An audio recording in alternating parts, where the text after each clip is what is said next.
विद्यार्थ्यांना आयुष्यात यशस्वी व्हायचे असेल तर गुन्हेगारीपासून दूर राहा.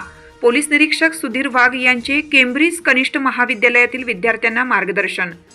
विद्यार्थ्यांमध्ये कायद्याविषयी जागरूकता निर्माण करण्याच्या उद्देशाने वसमत शहरातील केम्ब्रिज कनिष्ठ महाविद्यालयात विशेष मार्गदर्शन कार्यक्रमाचं आयोजन करण्यात आलं होतं. या कार्यक्रमात वसमत पोलीस ठाण्याचे पोलीस निरीक्षक सुधीर वाघ यांनी विद्यार्थ्यांना संबोधित केले. रस्ते अपघात प्रतिबंध, व्यसनाधीनतेचे दुष्परिणाम, सायबर गुन्हेगारी तसेच महिलांवरील गुन्हे या महत्त्वाच्या विषयांवर त्यांनी सविस्तर माहिती दिली.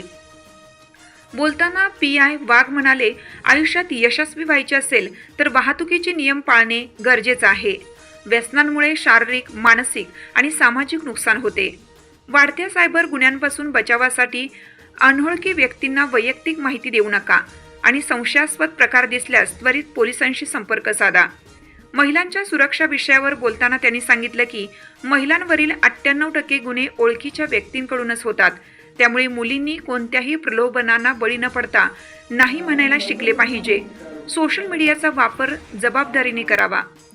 कार्यक्रमासाठी महाविद्यालयाचे प्राचार्य जी.व्ही. कर्वे, जमादार कदम, जमादार दळवी, समन्वयक प्राध्यापक आर.एस. राजेगोरे, उपप्राचार्य बी.एम. वानखेडे यांच्यासह शिक्षक व मोठ्या संख्येने विद्यार्थी उपस्थित होते. कार्यक्रमाचे सूत्रसंचालन प्राध्यापक ए.बी. राजेगोरे यांनी केलं, तर प्राध्यापक टी.बी. मोहिते यांनी आभार मानले. विद्यार्थ्यांनी या मार्गदर्शनाला उत्स्फूर्त प्रतिसाद दिला.